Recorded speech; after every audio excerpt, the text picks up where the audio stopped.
जय श्री श्याम। आस्तिक कहानियों में आपका स्वागत है। आयोजित मृत्यु अर्थात ध्यान और समाधि के प्रायोगिक रहस्य, जो कि मैं मृत्यु सिखाता हूँ, ओशो द्वारा लिया गया है। जिसमें ओशो ने कहा है कि लोग आमतौर से कहते हैं कि योगी बहुत स्वस्थ होते हैं, लेकिन सच्चाई बिल्कुल उल्टी है।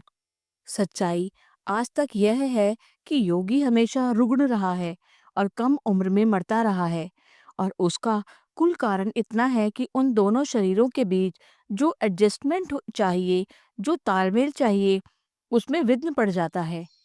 जैसे ही एक बार वह शरीर बाहर हुआ, फिर ठीक से पूरी तरह कभी भी पूरी अवस्था में भीतर प्रविष्ट नहीं हो पाता। लेकिन उसकी कोई जरूरत भी नहीं रह जाती, उसका कोई प्रयोजन भी नहीं रह जाता, उसका कोई अर्थ भी नहीं होता। संकल्प से भीतर खींची जा सकती है ऊर्जा। फिर संकल्प से सिर्फ यह धारणा, सिर्फ यह भावना कि मैं अंदर वापस लौट आऊं, फिर वापस लौट आऊं, इसकी तीव्र पुकार, इसका तीव्र आंदोलन, पूरे प्राण इससे भर जाए कि मैं भीतर वापस लौट आऊं, मैं केंद्र पर वापस लौट आऊं, मैं वापस लौट आऊं। कैसे आऊं? इसकी इतनी तीव्र पुकार कि यह सारे कण कण में शरीर की गूंज जाए, श्वास श्वास को पकड़ ले। और किसी भी दिन यह घटना घट जाती है कि एक झटके के साथ आप भीतर पहुंच जाते हैं और पहली दफा फ्रॉम विद इन शरीर को देखते हैं। ये बात उस समय की है जब शरीर हमारे शरीर से बाहर निकल जाता है, जो अंदर आने की कोशिश तो करता है लेकिन आ नहीं पाता। या तो हम शरीर के अंदर देख पाते हैं या फिर हम बाहर से देख पाते हैं। जब अंदर से देखते हैं इसका मतलब हम जीवित हैं, और जब हम अपने शरीर को बाहर से देख पाते हैं तो इसका मतलब हम जीवित नहीं हैं। ये जो हजारों नाड़ियों की बात की है योग ने, वे फिजियोलॉजी को जानकर नहीं की। शरीर शास्त्र से उसका कोई संबंध नहीं है।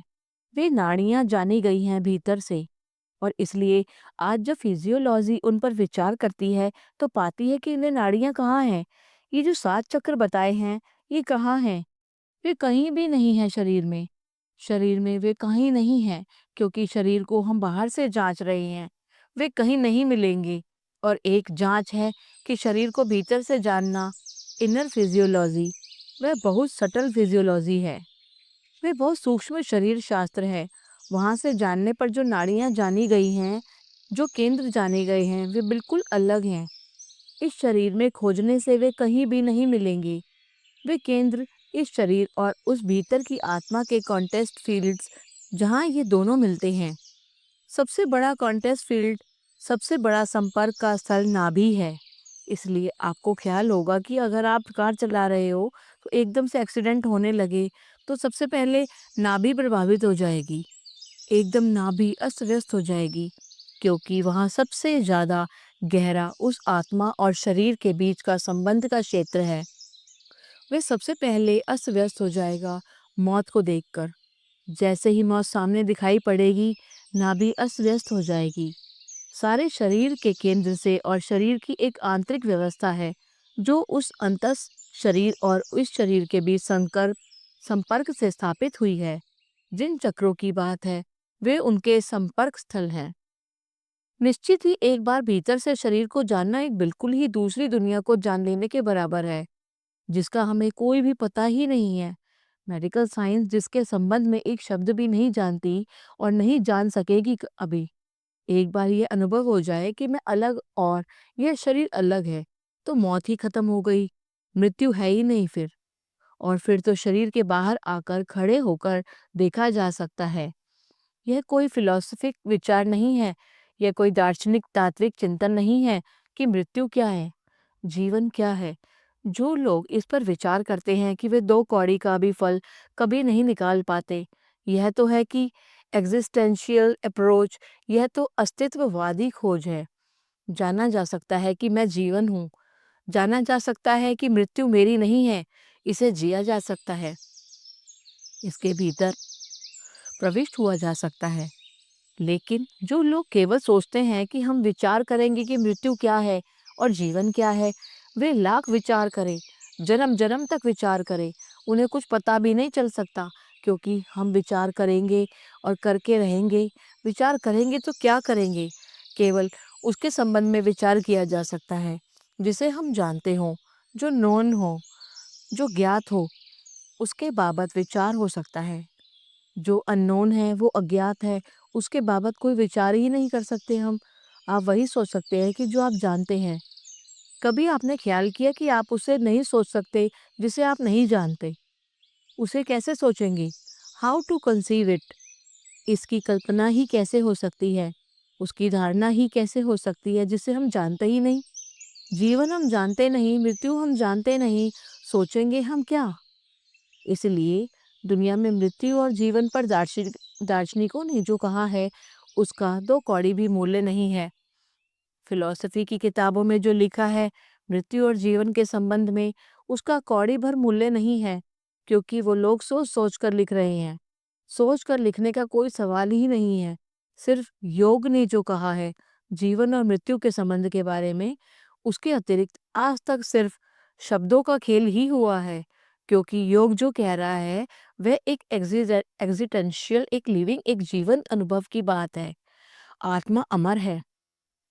यह कोई सिद्धांत है, कोई थ्योरी है, कोई आइडियोलॉजी नहीं है। यह कुछ लोगों का अनुभव है, और अनुभव की तरफ से जाना हो तो अनुभव हल कर सकता है इस समस्या को कि क्या है जीवन, क्या है मौत। और जैसे ही अनुभव होगा तुम्हें तो ज्ञात होगा जीवन है, मौत नहीं है, जीवन ही है तो मृत्यु है ही नहीं। फिर हम कहेंगे लेकिन यह मृत्यु तो घट जाती है। उसका कुल मतलब इतना ही है कि जिस घर में हम निवास करते हैं उस घर को छोड़कर दूसरे घर की यात्रा शुरू हो जाती है। जिस घर में हम रह रहे हैं उस घर से हम दूसरे घर की तरफ यात्रा करेंगे। घर की सीमा है, घर की ही सामर्थ्य है। घर एक यंत्र है, और जब यंत्र थक जाता है, जीर्ण हो जाता है और हमें पार हो जाना होता है। अगर विज्ञान ने व्यवस्था कर ली तो आदमी के शरीर को 100, 200, 300 भी जग जिंदा रह सकता है, लेकिन उससे यह सिद्ध नहीं होगा कि आत्मा नहीं है। उससे सिर्फ इतना ही सिद्ध होगा कि आत्मा को कल तक घर के बदलने पड़ पड़ते थे, अब वह विज्ञान ने पुराने ही घर को उससे ठीक कर देने की व्यवस्था कर दी है। पहले वो मरकर शरीर त्यागता था, अब वो उसकी उम्र बढ़ाकर उसको उसी शरीर में रखा जा सकता है। इससे यह सिद्ध नहीं होगा कि इस भूल में कोई वैज्ञानिक न रहे कि हम आदमी की उम्र अगर 500 वर्ष भी कर लेंगे, 1000 वर्ष कर लेंगे, तो हमने सिद्ध कर दिया कि आदमी के भीतर कोई आत्मा है ही नहीं। इससे कुछ सिद्ध नहीं होता। इससे इतना ही सिद्ध होता है कि मैकेनिज्म शरीर का जो था, उसे आत्मा को इसलिए बदलना पड़ता है कि वह जीर्ण हो गया। अगर उसको रिप्लेस किया जा सकता है, हृदय बदला जा सकता है, आँख बदली जा सकती है, हाथ-पैर बदले जा सकते हैं, तो आत्मा को भी शरीर के बदलने की ज़रूरत ना रही। पुराने घर से ही काम चल जाएगा, रिपेयरमेंट हो गया, उससे कोई आत्मा नहीं है, यह दूर से भी सिद्ध नहीं होता। क्योंकि सब कुछ कर लो, लेकिन आत्मा तो तुम उसका कोई आप हल नहीं निकाल सकते। आप उम्र बढ़ा सकते हो, लेकिन एक ना एक वक़्त तो ऐसा आएगा जब शरीर को त्यागना ही पड़ेगा। और यह भी हो सकता है कि कल विज्ञान टेस्ट ट्यूब में जन्म दे सके, जीवन को पैदा कर सके। तब शायद वैज्ञानिक इस भ्रम में ना पड़ेगा कि हमने जीवन को जन्म दे दिया। वह भी गलत है। यह भी मैं कह देना चाहता हूँ कि उससे भी कुछ सिद्ध नहीं होता। माँ और बाप मिलकर क्या करते हैं? एक पुरुष और एक स्त्री मिलकर क्या करते हैं? स्त्री के पेट में आत्मा को जन्म नहीं देते। They just create a situation. वे सिर्फ एक अवसर पैदा करते हैं जिसमें आत्मा प्रविष्ट हो सकती है। माँ का और पिता का अणु मिलकर एक अपॉर्चुनिटी, एक अवसर, एक सिचुएशन पैदा करते हैं जिसमें आत्मा प्रवेश पा सकती है। कल यह हो सकता है कि हम टेस्ट ट्यूब में ये सिचुएशन पैदा कर दें। इससे कोई आत्मा पैदा नहीं हो रही। माँ का पेट भी तो एक टेस्ट ट्यूब ही है, एक यांत्रिक व्यवस्था, वह प्राकृतिक है। कल विज्ञान यह कह रहा सकता है कि प्रयोगशाला में जिन जिन रासायनिक तत्वों से पुरुष का वीर्याणु बनता है और स्त्री का अणु बनता है, उन उन रासायनिक तत्वों की पूरी खोज और प्रोटोप्लाज्म की पूरी जानकारी से यह हो सकता है कि हम टेस्ट ट्यूब में रासायनिक व्यवस्था कर ले। तब तो आत्माएं कल तक माँ के पेट में प्रविष्ट होती थी, वे टेस्ट ट्यूब में प्रविष्ट होती थी, लेकिन आत्मा पैदा नहीं हो रही। आत्मा अब भी आ रही है। जन्म की घटना दोहरी घटना है। शरीर की और आत्मा का आगमन, आत्मा का उतरना, आत्मा के संबंध में आने वाले दिन बहुत खतरनाक और अंधकारपूर्ण होने वाले हैं, क्योंकि विज्ञान की प्रत्येक घोषणा आदमी को यह विश्वास दिला देगी कि आत्मा नहीं है। इससे आत्मा असिद्ध नहीं होगी। इससे सिर्फ आदमी के भीतर जाने का जो संकल्प था वह क्षीण होगा। अगर आदमी को यह समझ में आने लगे कि ठीक है, उम्र बढ़ गई, बच्चे टेस्ट ट्यूब में पैदा होने लग गए, अब कहाँ है आत्मा, इससे आत्मा असिद्ध नहीं होगी। इससे सिर्फ आदमी का जो प्रयास चलता था अंतस की खोज, वह बंद हो जाएगा। और वह बहुत दुर्भाग्य की घटना घटने वाली है जो आने वाले 50 वर्षों में घटेगी। इधर पिछले 50 वर्षों में उसकी भूमिका तैयार हो गई है।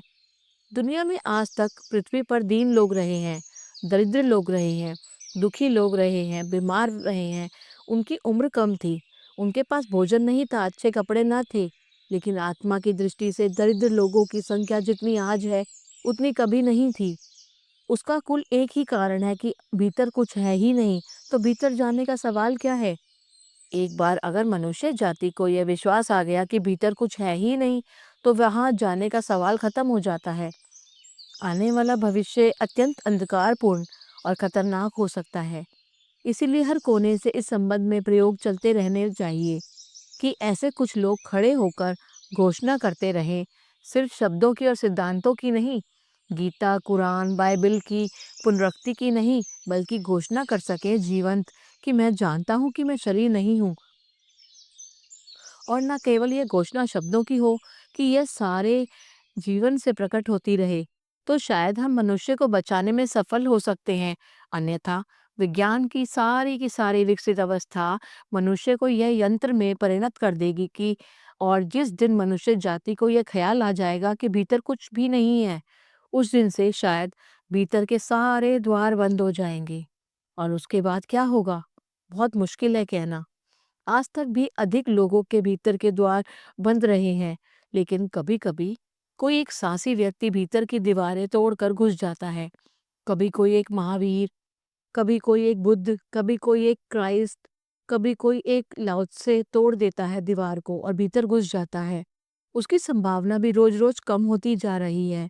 हो सकता है 100-200 वर्षों के बाद, जैसा मैंने आपसे कहा कि मैं कहता हूँ जीवन है, मृत्यु नहीं है, 100-200 वर्षों बाद मनुष्य कहे कि मृत्यु है, जीवन नहीं है। इसकी तैयारी तो पूरी हो गई है। इसको कहने वाले लोग तो खड़े हो गए हैं। आखिर मार्क्स क्या कह रहा है? मार्क्स यह कह रहा है कि मैटर है, माइंड नहीं। मार्क्स यह कह रहा है पदार्थ है, परमात्मा नहीं। और जो तुम्हें परमात्मा मालूम होता है वह एक बाई प्रोडक्ट है मैटर का।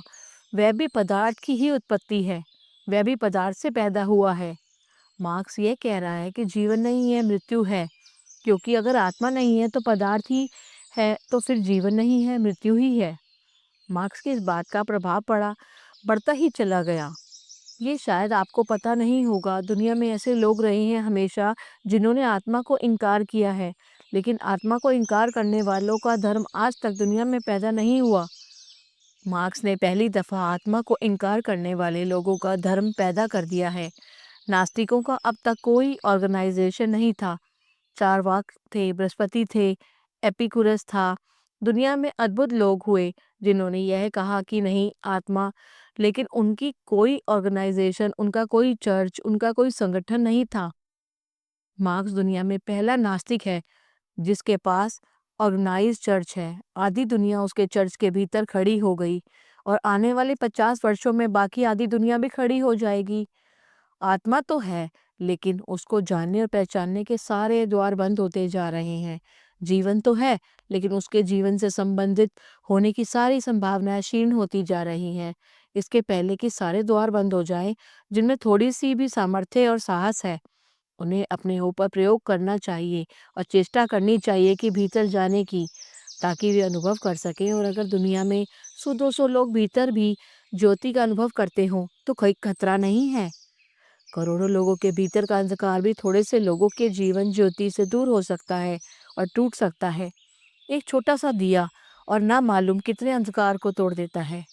अगर ये गांव में एक आदमी भी है जो जानता है कि आत्मा अमर है, तो उस गाँव का पूरा वातावरण, उस गाँव की पूरी हवा, उस गाँव की पूरी ज़िंदगी बदल जाएगी। एक छोटा-सा फूल खिलता है और दूर-दूर के रास्तों पर उसकी सुगंध फैल जाती है। एक आदमी भी अगर इस बात को जानता है, आत्मा अमर है, तो उस एक आदमी का एक गाँव में होना पूरे गाँव की आत्मा की शुद्धि का कारण बन सकता है। लेकिन हमारे मुल्क में तो कितने साधु हैं, कितने चिल्लाने और शोरगुल मचाने वाले लोग हैं, आत्मा अमर है। इनकी इतनी लंबी कतार है, इतनी भीड़ है, मुल्क का ये नैतिक चरित्र और मुल्क का ये पतन, ये साबित करता है कि ये सब धोखेबाज धंधा है। यहाँ कहीं कोई आत्मा-वात्मा नहीं जानने वाला नहीं है। इतनी भीड़, इतनी कतार, इतनी मिलिट्री, ये इतना बड़ा सर्कस साधुओं का सारे मुल्क में। कोई मुँह पर पट्टी बाँधे हुए एक तरह का सर्कस कर रहे हैं, कोई डंडा लिए हुए दूसरे तरह सर्कस कर रहे हैं, कोई तीसरे तरह का सर्कस कर रहे हैं।